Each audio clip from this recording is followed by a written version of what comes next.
Fala pessoal, sejam muito bem-vindos a mais uma aula de informática, aula número 7 para o concurso da Polícia Civil, Polícia Militar e Bombeiros Militar do Paraná. Essa aula a gente vai tratar sobre rede interna Linux Ubuntu. Primeira recomendação para vocês, muita atenção.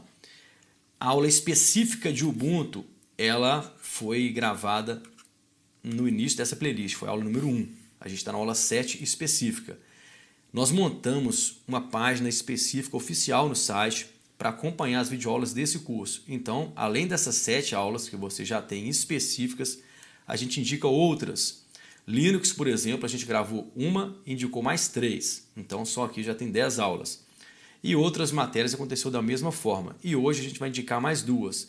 E todas essas aulas, eu vou deixar o link logo nos próximos slides. Você vai entrar no site sem logar, sem senha, sem nada, é grátis. Você vai clicar lá e acompanhar na sequência, para você não se perder. Hoje, então, o assunto é rede interna Linux. Eu quero fazer algumas considerações sobre essa matéria, principalmente no que eu acredito que possa ser cobrado pela Federal do Paraná, que é a banca que vai coordenar nosso certame. E hoje a gente vai fazer 5 questões dessa banca. Eu fiz uma análise bem profunda para a gente atacar diretamente aquilo que faz sentido para você fazer uma boa prova.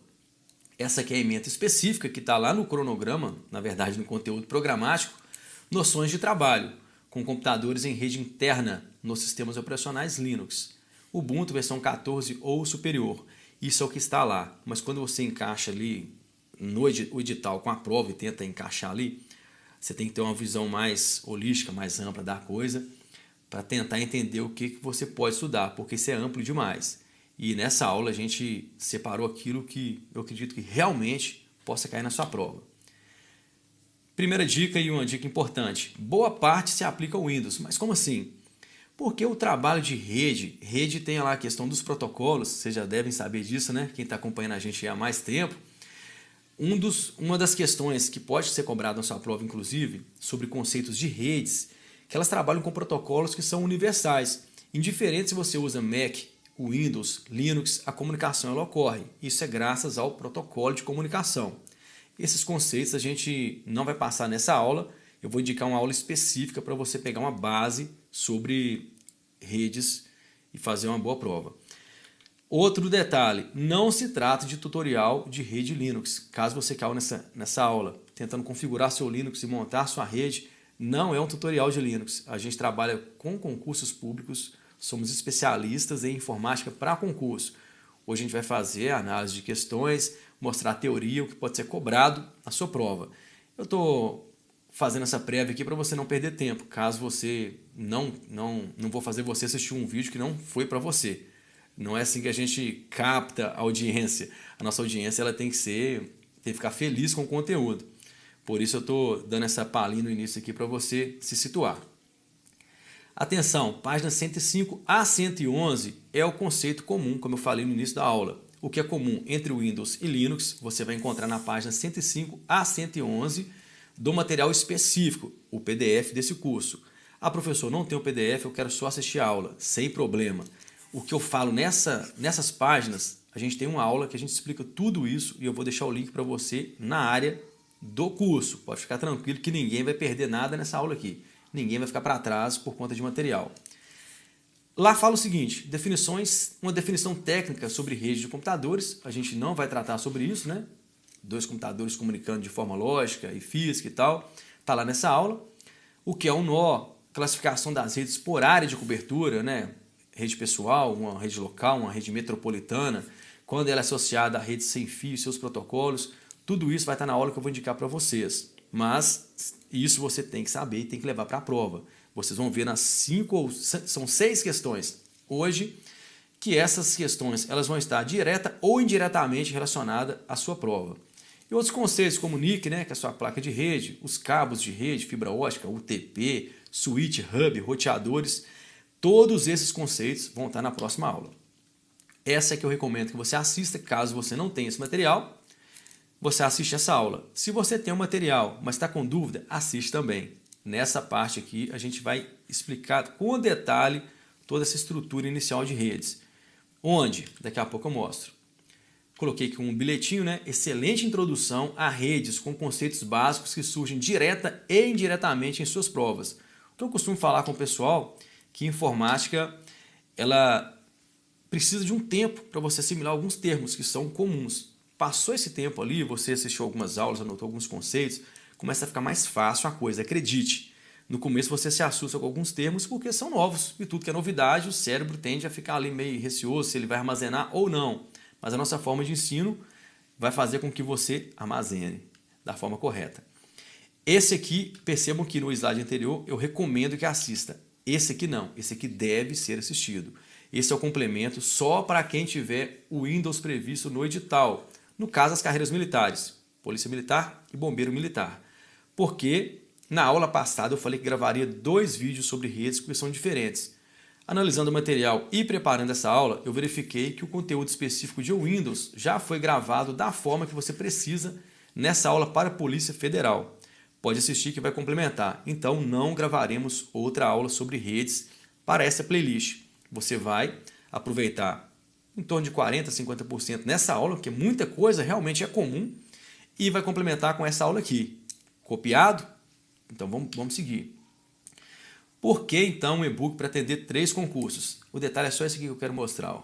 O Windows 10, a Polícia Militar e Bombeiro será cobrado o Windows 10.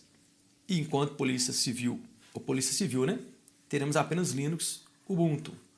Por isso que a gente está trabalhando algumas aulas separadas, mas essa aula aqui é para todo mundo. E esse aqui é o e-book gratuito para você que não baixou, entrar no site lá e baixar, em fabianabreu.com, guia download. Vai lá e baixa, está com o material de Linux completinho lá. São quase 50 páginas, se eu não me engano. 42 páginas de conteúdo, está escrito aqui. Vamos lá então, o que nós já vimos? Esse é o conteúdo que a gente já viu, que está arriscado. O que a gente vai ver hoje é esse aqui, sem muita delonga.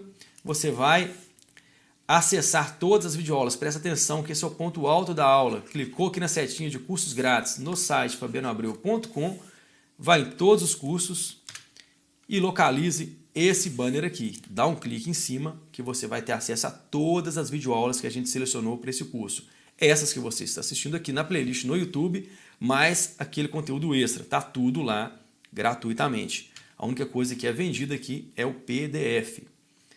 Vamos lá para uma questão bem detalhada sobre rede interna. Uma questão da FUNCAB, técnico de suporte à administração. Está na página 130 para quem possui e-book e acompanhar. No Linux, é uma maneira de compartilhar arquivos com o Windows por meio de um servidor de arquivos. Olha aqui o que a banca fez. Pegou o Linux e jogou a palavrinha Windows também. Isso aqui é quase que regra quando você vai trabalhar com Linux, porque é muito comum no seu órgão público, caso você já seja funcionário público, ou quando você entrar e empossar, você vai perceber que é muito comum um cenário que a gente vai apresentar logo mais adiante.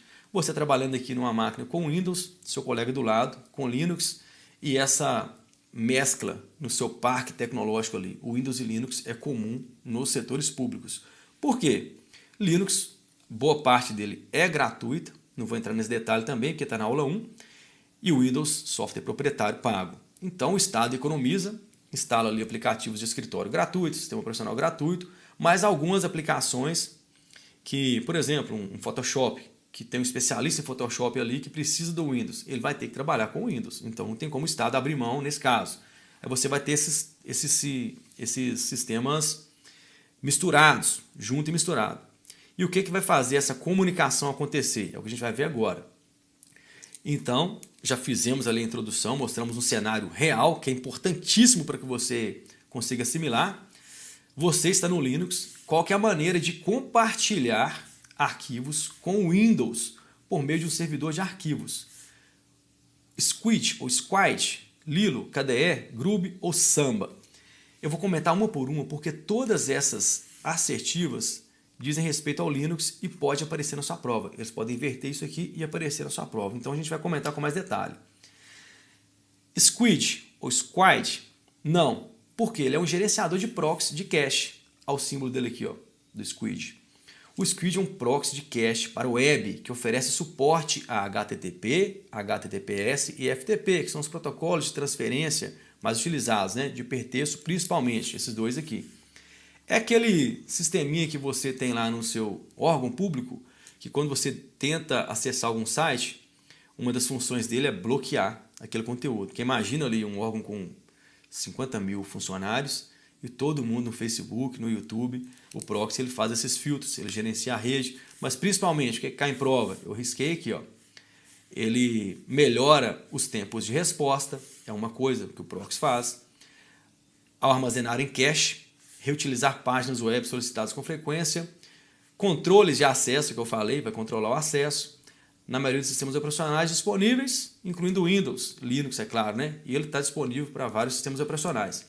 Esse é o proxy. E o Squid é um sistema que gerencia proxy. Ele foi feito para isso. Ele é um gerenciador de proxy. Você abre o Squid, digita uma série de linhas de comando, bloqueando alguma coisa, permitindo outra, fazendo a sua jogada ali de rede para controlar o seu fluxo ali de acesso na empresa. Então está diretamente relacionada com rede essa questão aqui. Pode anotar que isso aí com certeza vai cair em uma das suas provas. Aqui está a referência no site oficial Squid. Lilo também não é o que a gente está procurando. Lilo não serve para compartilhar arquivos. Qual que é a questão que a gente está trabalhando aqui? Não esquece da base. No Linux é uma maneira de compartilhar arquivos com o Windows. A gente tem aqui um computador com o Windows, outro com o Linux. Como você vai compartilhar isso entre essas duas máquinas? O Lilo não. Esse é um gerenciador de boot. Boot, quando você aperta o botão do computador para ele ligar, tem que ter um gerenciador ali que vai carregar o sistema operacional, vai chamar o seu sistema, a imagem do sistema ali. É um sistema bem complexo, ele divide em duas partes praticamente. Uma que fica ali na MBR, na Master Boot Record, que é aquele trilha zero do HD que o pessoal chama, né? Antigamente dos discos ali óticos. É um arquivinho pequeno que ele vai tipo acordar o sistema, eu até marquei aqui, ó, motor de arranque, eu escrevi aqui para vocês, para iniciar o sistema. Não vamos entrar muito em detalhe, basta que você saiba que o Lilo ele é um gerenciador de boot. Dá uma lida aqui na descrição que a gente fez, anota que pode cair na sua prova também. Mas ele não serve para compartilhar arquivos, ele serve para gerenciar o arranque do seu sistema, quando você liga o computador. Letra C, KDE. KDE? Não. KDE é um ambiente desktop. Muita atenção nisso aqui, pessoal. Qual que é uma das principais diferenças entre Linux e Windows? Quando você liga o Windows e aciona lá, por exemplo, a sua bandeirinha do Windows, mais a letra E, bandeirinha do Windows está aqui, né? Que é a bandeirinha do teclado aqui, ó, mais a letra E, você abre o explorador de arquivos ou o Windows Explorer, dependendo da versão, se for antes do 10. No Linux, você tem várias interfaces diferentes, vários gerenciadores de arquivo e várias interfaces gráficas. Essas interfaces, elas estão dentro de um ambiente desktop. Toda essa tecnologia, mas não é apenas a interface gráfica como muitos sugerem. Inclusive, você vê muito isso em comentários de alunos, eu comentei isso na aula passada, muito cuidado. O ambiente desktop ele pode ser trocado. Exemplo, estou utilizando o Ubuntu. Volta na aula 1, por exemplo, e vê a aula lá. A gente utilizou o Ubuntu nativamente ali, instalado e tal. Ele já vem, por exemplo, aqui embaixo, ó, com um gerenciador de arquivos que se chama Nautilus. Olha aqui. E a interface dele de esse Desktop Environment, que é isso aqui, ó, o DE, Desktop Environment, se chama Unity. Você pode pegar o Ubuntu e trocar isso, mudar a interface. Essa é uma grande sacada do Linux, diferente do Windows que já vem travado, já vem engessado ali com aquela interface padrão. Existem até alguns aplicativos que o pessoal desenvolve para tentar mudar uma coisa ou outra, mas não é a regra. No Linux isso já é comum. Então, se você tem o Ubuntu instalado, o gerenciador de arquivos se chama Nautilus, seria o Windows Explorer do Linux. Está notando isso? Isso é importantíssimo para a sua prova. Então, o que é o KDE? Ele é um ambiente desktop que inclui, além da parte de interface gráfica, né, vou colocar aqui um IG, da interface gráfica, várias outras aplicações dentro do pacote. Não é só a parte de vídeo, é o pacote completo. Dessa forma, então, o que você conclui? Um ambiente desktop para Linux, ele envolve a parte gráfica, sim, e várias outras aplicações, inclusive o gerenciador de arquivos. O KDE é apenas um modelo. Eu separei aqui alguns, escrevi uma leve introdução para vocês aqui. KDE é um Desktop Environment, ou seja, é um dos vários ambientes gráficos existentes para Linux. Ambientes gráficos, não somente aquela partezinha gráfica de imagem, mas envolve outras aplicações. Outros exemplos muito comuns, os mais utilizados. O GNOME é um ambiente gráfico, é um DE, né? Desktop Environment. KDE está aqui, ó, GNOME, KDE, Cinnamon ou Cinnamon, como alguns pronunciam, Mate, XFCE, cada um com seu gerenciador de arquivos. O GNOME utiliza Nautilus, o KDE Dolphin, Cinnamon ou Cinnamon Nemo, o Mate o Kaja e o XFCE Tunar. Esse aqui é como se fosse o explorador de arquivos do Windows. Anotou isso? Dá print nessa tela, isso nem no e-book tá. Esse material é extra e a gente vai disponibilizar sempre na área de download do aluno lá que tem o e-book para complementar o material. Anota isso que tem informação demais aqui nessa tela. Vamos lá, continuar. Maneira de compartilhar arquivos entre Windows e Linux. É o Grub? Não. Agora ficou fácil, dá uma olhada. Esse é mais um gerenciador de boot. Existe só o Lilo que a gente viu lá atrás? Não. Aqui a gente explicou com mais detalhe o Lilo. O Grub não é. Esse é mais um gerenciador de boot, como mencionado na letra B, sobre o Lilo. Então ficou fácil, né? Agora, vamos para a assertiva letra E. Samba. Só sobrou essa, né? Mas Samba é esse mesmo. Famoso, anota. Se você tiver que anotar uma coisa só nessa aula inteira sobre redes, anota Samba. É o que mais aparece em prova. Esse é o gerenciador de rede que possibilita que o Windows converse com o Linux de forma tranquila. Uma maneira de compartilhar arquivos, então, com o Windows por meio de um servidor de arquivos é o Samba. Dá uma olhada, está correta a questão. Samba é um software livre licenciado pelo GPL, General Public License, ou Licença Pública Geral, para executar a interoperabilidade entre o Windows e Linux, facilitando o processo de compartilhamento em rede. Essa definição está lá no seu e-book. Aqui, para ficar mais bonita ainda, vamos ilustrar, né? Um cliente aqui, né? Um cliente Linux, ou seja, um cliente aqui Linux, um cliente com Windows, todos com o Samba instalado e o seu server com o Samba Linux aqui também instalado. Esse é o cenário. Dá print, anota, revisa para você gabaritar sua prova. E um switch, né? Tá aqui o switch.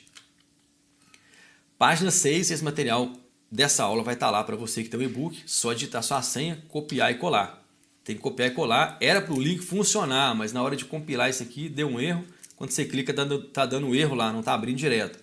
Copia, fabianabreu.com/complemento, do jeito que está aqui, cola no seu espaço lá de navegação do seu browser, de preferência, e baixa. Eles serão disponibilizados na área exclusiva do aluno. Questão fresquinha da Federal do Paraná. Prefeitura de Curitiba, sobre redes internas, considere as seguintes afirmativas. Dá uma sacada só nessa questão, se tem alguma coisa a ver com o Ubuntu específico ou com outra distribuição qualquer. É mais geral, é mais genérico. Em uma rede com cabos, é indispensável o roteador wireless. O que é o wireless? Less é sem, topless, sem a parte de cima, quando está com topless. Aula de inglês, hein? O ARI é o arame, sem arame. Em uma rede com cabo, é indispensável o roteador de wireless? Claro que não, né? Essa aqui não precisava nem estudar, é só interpretar e utilizar a lógica. Se a rede é com cabo, você precisa de um roteador sem fio? Não precisa. 2. A capacidade de processamento do servidor, que é medida em gigabytes, determina a velocidade de acesso dos computadores ligados na rede. O erro aqui, basicamente, aqui já quebra a questão, porque capacidade de processamento, ou seja, processador, é dada em Hz, Hertz. Isso já caiu em muitas provas há muitos anos atrás, sempre vem caindo. Clock de processador, clock de relógio, hoje eu estou até sem relógio, hein? É aquela analogia ao segundo. Analogia não, na verdade Hertz é frequência dada em segundos. A definição técnica de Hertz é a quantidade de vezes que algo ocorre em um segundo. Então, se o seu processador tem 2 GHz, ele vai processar 2 bilhões de ciclos por segundo. Coloque um servidor que tem 28 núcleos. Olha a capacidade de processamento desse servidor, como que vai ficar. Servidores são bem robustos. Tem processadores multinúcleos e são bem robustos. A capacidade de processamento, não falou que de transferência de dados, nem de armazenamento, só falou de processamento. Falou processamento, remete a processador, Hertz é a medida. Então aqui está errada essa questão. 3. Pode-se conectar uma impressora multifuncional para uso geral através da rede sem fio? Claro que pode. Essa aqui está correta. Essa está certinha. 4. Documentos que devem ser impressos de um notebook devem ser colocados no desktop ligado à rede e configurado para acessar a impressora. Não tem pé, não tem cabeça, não tem nem lógica essa questão, né? Para que você vai fazer um documento num desktop, transferir para um notebook para você imprimir? Está errado demais. Essa questão está bem tranquila, né? Letra B. Vamos ver o gabarito? Acertamos. Além das questões, a gente ainda vai reforçar a teoria e vou mostrar uma aplicação específica no Ubuntu, para você sentir o gostinho também na ferramenta lá. Mais uma questão da sua banca. Para conectar um novo dispositivo a uma rede corporativa, é necessário informar o número de identificação do hardware. Esse número é informado por meio do MAC address, justamente. Essa questão aqui está bem tranquila. Já deixa seu like aí se você está gostando da aula, tá vendo? Esse like aqui veio para a gente lembrar, né? E se inscreve, marca notificações, porque você não vai perder um conteúdo desse gratuito e gravado com muita dedicação e carinho, né? Deixa o like aí. Esquece não. MAC address. Só para dar uma palhinha para vocês aqui, imagina a sua placa de rede, aquela plaquinha que tem uma conexão que é onde você coloca o cabinho de rede aqui dentro. Ela tem um circuitozinho lá e tal, e tem aqui as conexões de energia e dados e tudo mais. Placa de rede, onde você coloca o cabo aqui. Cada placa dessa tem um endereço MAC, que é o endereço físico dela. E ele é único no mundo inteiro. Os fabricantes recebem uma série de números iniciais, onde ele pode utilizar, e ele completa o final. Então a primeira série de número desse MAC address é determinado por uma organização mundial que gerencia essas placas, e os demais o fabricante faz. É o endereço físico da rede. Só para conhecimento aí, pode cair na sua prova. Isso também está nas aulas de rede que eu gravei para PCDF, aquelas que eu indiquei lá no comecinho. Dá uma lida nisso aí, assiste que vai fazer diferença para você. IP, né, o endereço IP, protocolo da internet, não vou entrar em detalhe nele aqui.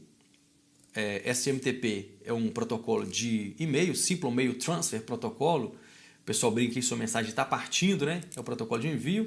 Isso aqui não tem muito a ver com rede, não. CGI parece que é computação gráfica. Vamos lá então, mais uma questão. Para imprimir um documento numa impressora da rede interna, localizada em uma sala diferente daquela onde esteja o computador com o documento que deseja imprimir. Vamos colocar o cenário? Imagina a empresa que você trabalha, duas salas e a porta aqui. Aqui está seu computador, aqui tem outro computador com impressora do lado aqui, ó. Você, um homenzinho palito, quer mandar a sua impressão para cá. Esse é o cenário. Então, para imprimir um documento numa impressora de rede, ela está conectada em rede, internamente localizada em sala diferente, sala A e sala B, daquele computador diferente, daquela onde esteja o computador com o documento que se deseja imprimir, é necessário que esse computador esteja ligado à rede. Esse computador aqui, ó, ele tem que estar ligado em rede. Vamos ver.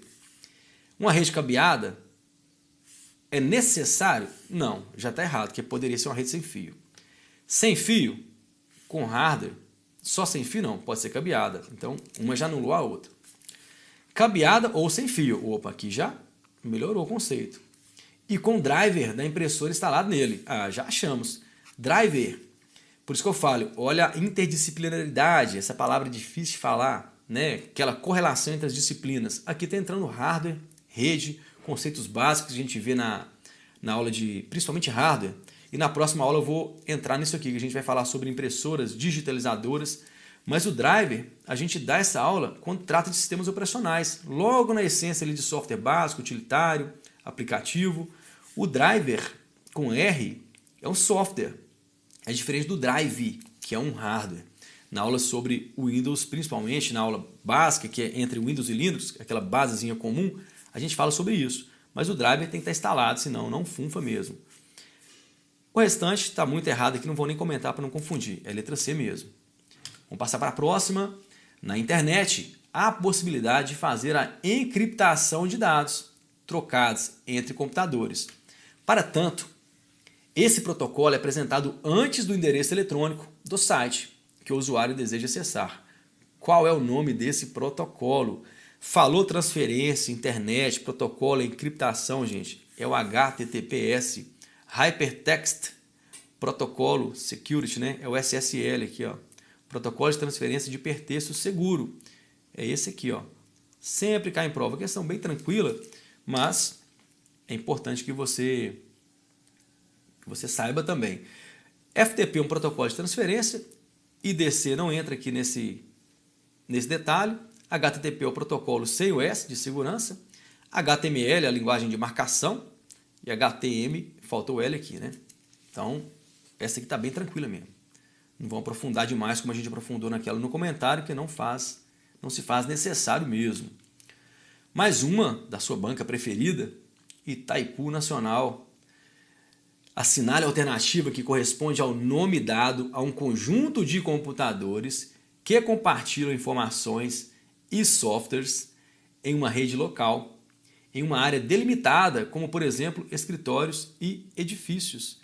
Está mostrando aqui o conceito básico, né, de compartilhamento de computadores. É o conceito clássico de rede, um ou mais dispositivos conectados de forma física e lógica que compartilham recursos. É a LAN, né, rede local. Está aqui, ó, Local Area Network. VPN não, a gente vai gravar uma aula sobre isso, mas não vai cair na sua prova sobre VPN. Mas se quiser aprender um pouco mais, fique inscrito aí, mantenha-se antenado, que a gente está preparando uma aula bem top sobre VPN. DNS converte IP para o nome, né? Para o domínio, IP para domínio. Domain Name System. Tem aquele númerozinho de IP do site, mas você digita, por exemplo, fabianoabreu.com e não IP, né? Senão você não ia lembrar disso. O Word é um aplicativo, né, de texto. E MAN é uma Metropolitan Area Network. MAN e LAN, elas estão no mesmo conceito, só que MAN é rede metropolitana, um pouco maior. Gabarito, letra E. Anota isso aqui. Se você não quiser anotar, eu vou disponibilizar no site lá para quem tem o e-book. Não tem e-book? Pode anotar isso aí então, dá print. Alguns comandos relacionados à rede. Tem um asterisco aqui porque a maioria deles são comuns para Windows e Linux. Esses que tem um asterisco aqui, ó. Esse asterisco era para estar vermelho também, né? Para ficar no padrão. Agora ficou padrão, agora ficou legal. Who is? Quem é? Esse comando mostra informações diversas sobre um domínio. Exemplo, se você der lá no seu navegador um whois, google.com, ele vai pesquisar no banco de dados whois, informações de domínio e proprietário de IP e verifica dezenas de outras estatísticas desse site.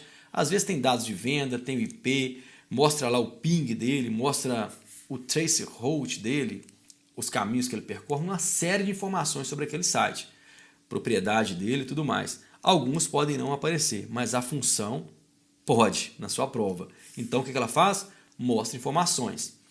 Eu coloquei aqui uma dica, esse aqui é o logomarca do site específico que você pode acessar via browser, mas você pode acessar através de comando de terminal no Windows e no Linux. Vamos observar aqui as observações que eu coloquei. Também funciona no Windows, é o asterisco. Tudo que tem o asterisco ali vai funcionar no Windows também. Whois não roda nativamente. Nativamente onde? No seu terminal. Quando você dá lá por exemplo, um Windows R aqui, CMD, abre o terminal. Se eu escrever aqui whois, não é reconhecido como comando interno. Ele deve ser instalado. Ele tem que ser instalado. E no Linux também. Mas ele pode ser acessado via web no site who.is. Essa é a informação que você precisa saber. Ifconfig exibe informações de sua interface de rede, de sua interfaces. Esse S aqui está para mais, né? Da sua interface de rede ou interfaces de rede. Se tiver mais que uma placa de rede, você dá um ifconfig no terminal Linux, ele vai mostrar todas aquelas informações ali. Muito comum e muito utilizado no dia a dia de quem opera com rede. Traceroute, como o próprio nome fala, bem intuitivo, pois traça, trace, a rota, route. Ent é entre. Fiz esse material ontem aqui, ó, para dar uma ajustada lá, então vou corrigir. Corrigir de uma vez? Vamos corrigir de uma vez? Ficou feio, né? Porque eu vou subir isso aqui para o site, não esqueça e suba esse negócio errado.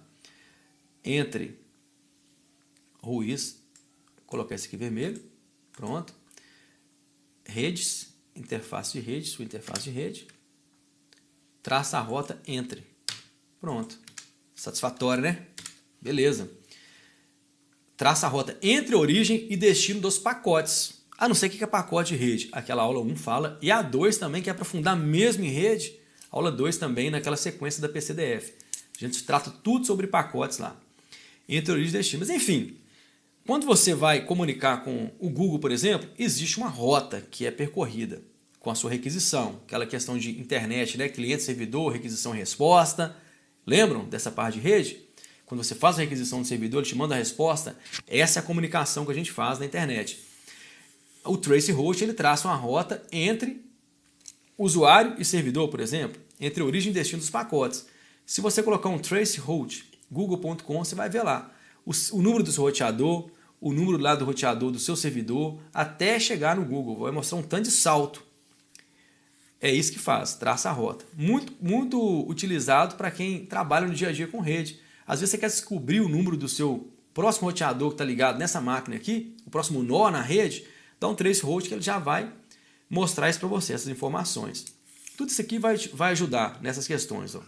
Só a título de curiosidade, se for no Windows, muda o F pelo P, ipconfig. Aí você vê as mesmas informações. E aqui é tracert. Tira esse OU aqui, fica só o T. Tracert vai ser aplicado no Windows também, só por curiosidade. Ping. Testa se determinado host, ou seja, determinado computador aqui, né, dispositivo em rede, está disponível.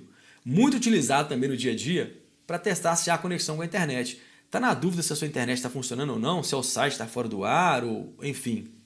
Dá um ping lá e o endereço, por exemplo, escreva ping espaço google.com.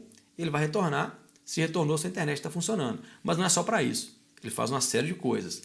Ele testa se determinado host está disponível na rede e tem um estudo mais profundo sobre isso na parte teórica do material. NS Lookup converte domínio para IP e vice-versa. É tipo DNS, né? Você faz aqui no seu terminal. Por exemplo, NS Lookup Amazon. Alguns sites podem estar bloqueados. Se você der um comando desse, funciona no Windows e Linux também, você vê o IP daquele site. E se você digitar o IP, só o número de IP você consegue acessar também, a não ser que esteja bloqueado. Considerando que você já assistiu às aulas complementares de Linux, vamos para a página 132 agora, para a gente ver um compartilhamento no Ubuntu. Essa aqui é a aula número 1 para o Ubuntu. E na descrição do vídeo, quando você clica lá na descrição aqui embaixo, a gente deixa o link aqui, ó, para mais 3 videoaulas sobre Linux. Tem que assistir. Se quiser gabaritar a prova, tem que assistir. Vamos lá. Aqui está o material para você baixar. Aqui está o Instagram, não deixa de seguir. Nosso site está aí também, para você acessar as aulas gratuitas lá. E a aula 8 a gente vai falar sobre isso aqui, hein? Fica ligado aí, não se esquece de se inscrever, marcar o sininho para não perder a próxima aula. Vamos lá agora para a página 130. Já estamos aqui, rede interna, onde começa o material sobre rede interna Ubuntu. Esses primeiros passos aqui, essa questão a gente já comentou, né? Gabarito letra E. Essa parte de compartilhamento de passos aqui eu não vou mostrar, porque a gente não vai executar o Ubuntu aqui. Vamos pular essa parte, porque eu vou considerar que você já assistiu a aula 1. A gente vai já começar sobre o compartilhamento, que é bem simples. Feito aquele processo acima lá, que a gente mostra como criar uma pasta através de terminal e tudo mais, a gente vai colocar isso aqui, ó, esse compartilhamento. Então já vamos pular para 132, considerando que a pasta já foi criada. Em seguida, vamos clicar com o botão direito do mouse em cima da pasta. E dentre as opções, clique em compartilhamento de rede local. Clicou com o direito em cima da pastinha que está na área de trabalho, compartilhamento de rede local. Vai aparecer aqui, ó, essas informações. Vamos aumentar o zoom aqui para economizar na edição. Compartilhamento de pastas. Marca tudo aqui, compartilhar essa pasta. Configurou o compartilhamento inicial ali, agora temos que abrir o terminal. Abre o terminal no Ubuntu, se você começar a digitar, aperta a bandeirinha e digita terminal, ele já abre. Mas tem na aula 1, tudo lá explicando como que acessa terminal. Vamos dar o primeiro comando, ifconfig, que a gente já viu lá no slide. Ele vai mostrar essas informações aqui, ó. O ifconfig, informação da sua placa de rede e tal. E lá embaixo a gente destacou aqui, ó, o IP. Tá aqui, ó. Percebemos que são mostradas diversas informações, entre elas se encontra o IP. Tá aqui, ó. IP local, da rede local aqui. Máscara de rede, broadcast. Não sei o que é broadcast. Assiste a aula de redes que eu falei que tá lá também. Tudo falando sobre isso aí. Beleza, já achamos o IP. Com o IP da máquina em mãos, devemos nos certificar que o Samba esteja instalado nos computadores da rede interna. Tem que instalar o Samba para todo lado. Vou explicar como que instala e configura o Samba? Não é um tutorial de configuração de rede. É só para você gabaritar sua prova. Tem que estar com o Samba configurado no Windows, no Linux, o servidorzinho lá, tudo bacaninha. Olha aqui, então devemos acessar o Nautilus, é o explorador de arquivos do Ubuntu, e clicar em outros locais. Ou seja, você vai abrir o seu explorador de arquivos e vai clicar em outros locais, está embaixo aqui, e vai surgir uma barra para você digitar o endereço aqui, ó, conectar o servidor. Tá vendo aqui? Você vai colocar essa estrutura aqui, ó, essa sintaxe, smb, o número do IP da máquina. Clique em conectar e pronto, será encontrada a rede desejada com a pasta e o arquivo criado dentro dela. Compartilhou em rede. Esse é um compartilhamento em rede específico do Ubuntu. Caso você chegou até aqui, que você está bem imbuído querendo estudar, né? Então segue nossas redes sociais, sempre postamos dicas, atualizações. O site tem uma guia download com vasto material gratuito e a parte desse curso específica está lá em cursos grátis, toda alinhadinha, completinha para você. Beleza? Te espero então na próxima videoaula. Um forte abraço e até lá!